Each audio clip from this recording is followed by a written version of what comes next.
এই জয় অত্যন্ত আনন্দের, এবং দিল্লি তো মিনি ইন্ডিয়া, গোটা ভারতবর্ষের মানুষ সেখানে থাকে এবং কয়েক লক্ষ বাঙালি ভোটার। আমরা তো প্রচারের কাজে অল্প কিছু হলেও আমাদের যোগদান ছিল।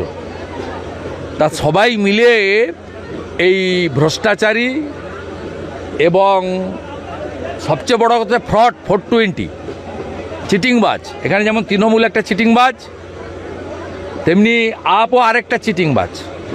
সেই জন্য চোরে চোরে মাস্তুতো ভাই মমতা ব্যানার্জি আর তার বাহিনী ঝাঁপিয়ে পড়েছিল কেজরিওয়ালকে জেতানোর জন্য, শত্রুঘ্ন সিনহাকে পাঠিয়েছিল, আরও কেউ কেউ ভিতরে ভিতরে গোপনে গেছিল। এ হার শুধু আপের হার নয়, তৃণমূলেরও হার। কারণ তৃণমূল এই নির্বাচনের আগে আপের সমর্থনে নিজে লেপ্টে গেছিল।